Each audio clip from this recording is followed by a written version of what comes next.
Hello everybody, this is The Murder of Roger Ackroyd by Agatha Christie, Chapter 3, The Man Who Grew Vegetable Marrows.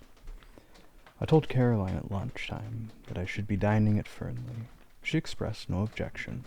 On the contrary. "Excellent," she said. "You'll hear all about it. By the way, what's the trouble with Ralph?" "With Ralph?" I said, surprised. "There isn't any." "Then why is he staying at the Three Boars instead of at Fernley Park?" I did not for a minute question Caroline's statement that Ralph Patten was staying at the local inn. That Caroline said so was enough for me. "Ackroyd told me he was in London," I said. In the surprise of the moment, I departed from my valuable rule of never parting with information. "Oh," said Caroline. I could see her nose twitching as she worked on this. "He arrived at the Three Boars yesterday morning," she said, "and he's still there. Last night he was out with a girl." That did not surprise me in the least. Ralph, I should say, is out with a girl most nights of his life. But I did rather wonder that he chose to indulge in the pastime in King's Abbot instead of in the gay metropolis. "One of the barmaids?" I asked. "No, that's just it. He went out to meet her. I don't know who she is." Bitter for Caroline to have to admit such a thing. "But I can guess," continued my indefatigable sister. I waited patiently. "His cousin." "Flora Ackroyd?" I exclaimed in surprise. "Flora Ackroyd is, of course, no relation whatever really to Ralph Patten, but Ralph has been looked upon for so long as practically Ackroyd's own son that cousinship is taken for granted." "Flora Ackroyd," said my sister. "But why not go to Fernley if you wanted to see her?" "Secretly engaged," said Caroline, with immense enjoyment. "Old Ackroyd won't hear of it, and they have to meet this way." I saw a good many flaws in Caroline's theory, but I forebode to point them out to her. An innocent remark about our new neighbor created a diversion. The house next door, the Larches, has recently been taken by a stranger. To Caroline's extreme annoyance, she has not been able to find out anything about him, except that he is a foreigner. The intelligence corps has proved a broken reed. Presumably, the man has milk and vegetables and joints of meat and occasional whitings just like everybody else, but none of the people who make it their business to supply these things seem to have acquired any information. His name, apparently, is Mr. Porat, a name which conveys an odd feeling of unreality. The one thing we do not know about him is that he is interested in the growing of vegetable marrows. But that is certainly not the sort of information that Caroline is after. She wants to know where he comes from, what he does, whether he is married, what his wife was or is like, whether he has children, what his mother's maiden name was, and so on. Somebody, very like Caroline, must have invented the questions on passports, I think. "My dear Caroline," I said, "there's no doubt at all about what the man's profession has been. He's a retired hairdresser. Look at that mustache of his." Caroline dissented. She said that if the man was a hairdresser, he would have wavy hair, not straight. All hairdressers did. I cited several hairdressers personally known to me who had straight hair, but Caroline refused to be convinced. "I can't make him out at all," she said in an aggrieved voice. "I borrowed some garden tools the other day, and he was most polite, but I couldn't get anything out of him. I asked him point-blank at last whether he was a Frenchman, and he said he wasn't, and somehow I didn't like to ask him any more." I began to be more interested in our mysterious neighbor. A man who is capable of shutting up Caroline and sending her, like the Queen of Sheba, empty away must be something of a personality. "I believe," said Caroline, "that he's got one of those new vacuum cleaners." I saw, meditated alone, and the opportunity of further questioning gleaming from her eye. I seized the chance to escape into the garden. I'm rather fond of gardening. I was busily exterminating dandelion roots when a shout of warning sounded from close by, and a heavy body whizzed by my ear and fell at my feet with a repellent squelch. It was a vegetable marrow. I looked up angrily. Over the wall to my left there appeared a face. an egg-shaped head partially covered with suspiciously black hair, 2 immense mustaches, and a pair of watchful eyes. It was our mysterious neighbor, Mr. Perrott. He broke at once into fluent apologies. "I demand of you 1,000 pardons, monsieur. I am without defense. For some months now I cultivate the marrows. This morning suddenly I enrage myself with these marrows. I send them to promenade themselves, alas, not only mentally, but physically. I seize the biggest. I hurl him over the wall. Monsieur, I am ashamed. I prostrate myself." Before such profuse apologies my anger was forced to melt. After all, the wretched vegetable hadn't hit me, but I sincerely hoped that throwing large vegetables over our walls was not a new friend's hobby. Such a habit could hardly endear him to us as a neighbor. The strange little man seemed to read my thoughts. "Ah, no!" he exclaimed. "Do not disquiet yourself.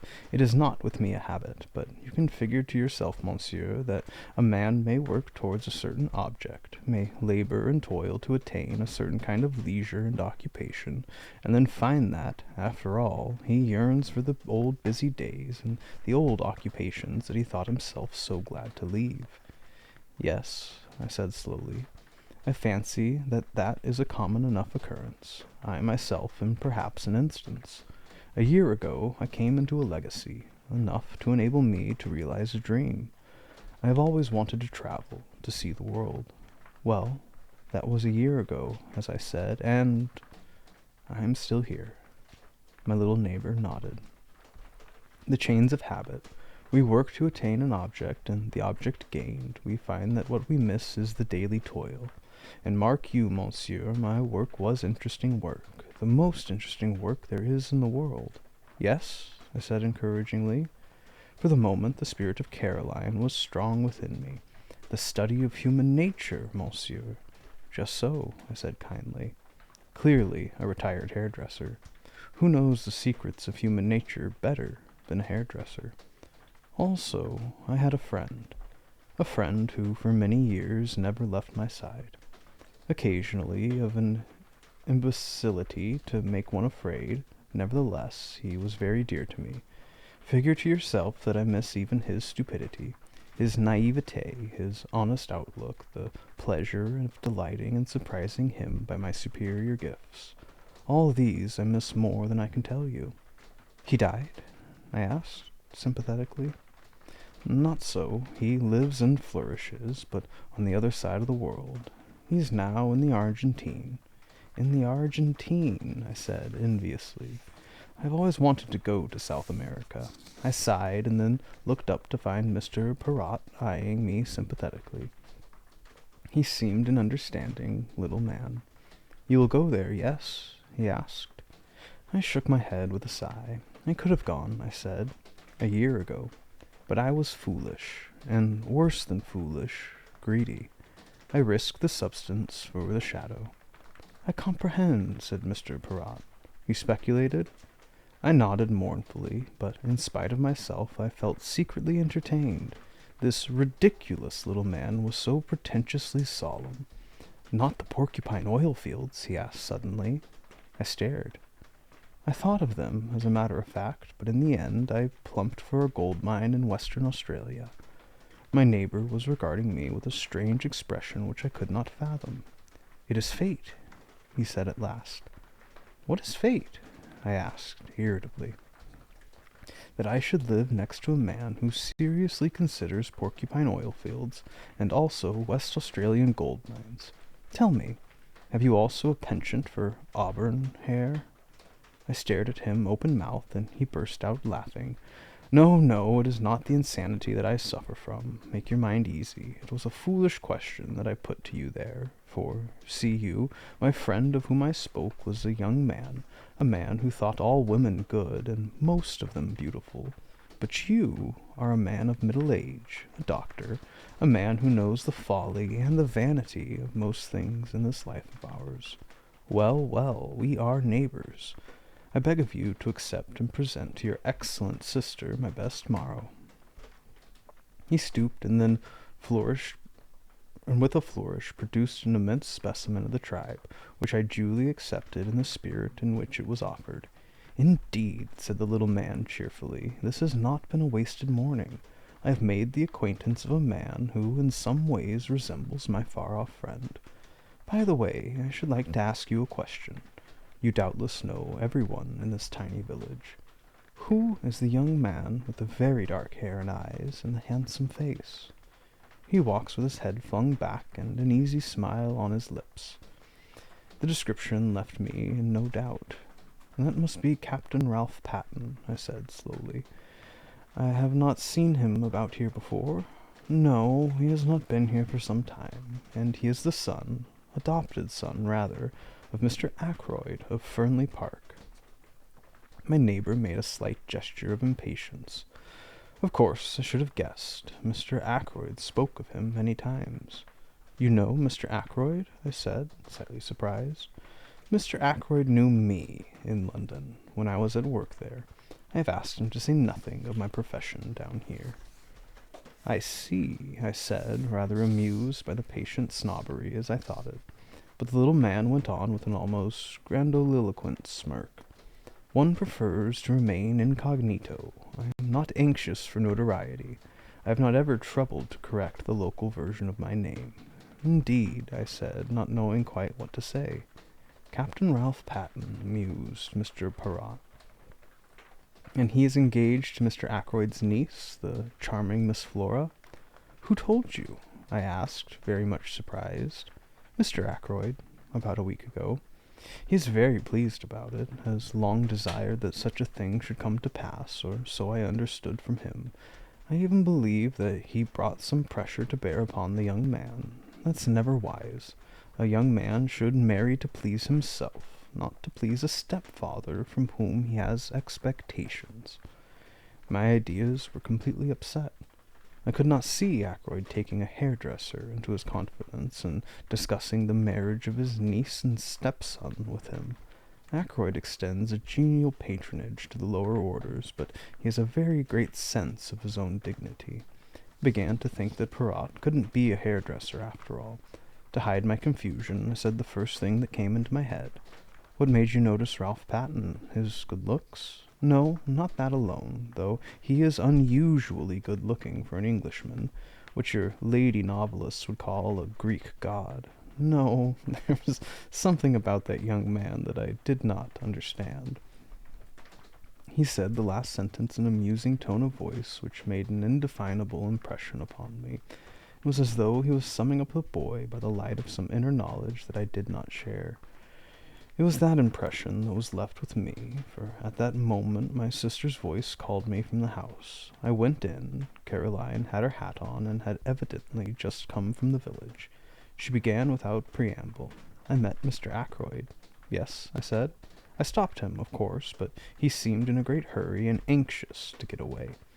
I have no doubt but that was the case. He would feel towards Caroline much as he had felt towards Miss Gannett earlier in the day, perhaps more so. Caroline is less easy to shake off. I asked him at once about Ralph. He was absolutely astonished. Had no idea the boy was down here. He actually said he thought I must have made a mistake. I? A mistake?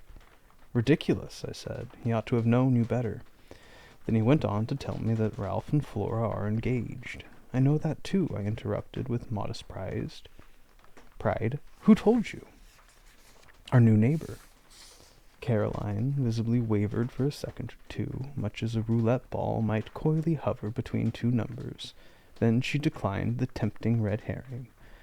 "I told Mr. Ackroyd that Ralph was staying at the Three Boars." "Caroline," I said, "do you never reflect that you might do a lot of harm with this habit of yours of repeating everything indiscriminately?"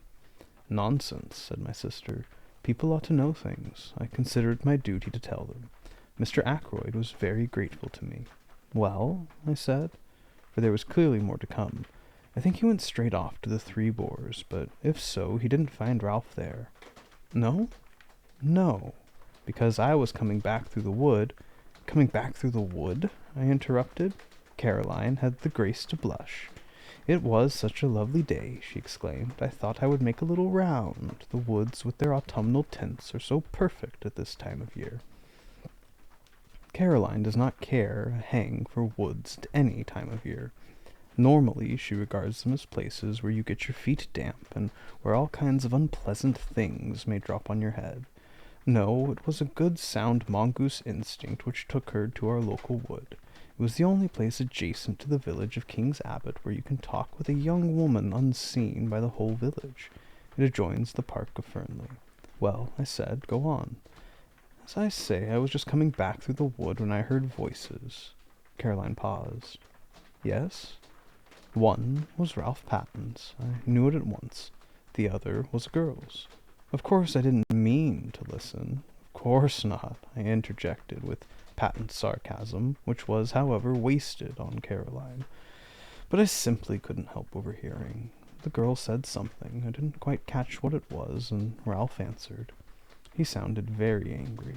My dear girl, he said, don't you realize that it is quite on the cards the old man will cut me off with a shilling? He's pretty fed up with me for the past few years. A little more would do it. And we need the dibs, my dear. I shall be a very rich man when the old fellow pops off. He's mean as they make 'em, but he's rolling in money, really. I don't want him to go altering his will. You leave it to me and don't worry. Those were his exact words. I remember them perfectly. Unfortunately, just then I stepped on a dry twig or something, and they lowered their voices and moved away. I couldn't, of course, go rushing after them, so wasn't able to see who the girl was. That must have been most vexing, I said. I suppose, though, you hurried on to the Three Boars. I felt faint and went into the bar for a glass of brandy, and so were able to see if both the barmaids were on duty. It wasn't a barmaid, said Caroline unhesitatingly.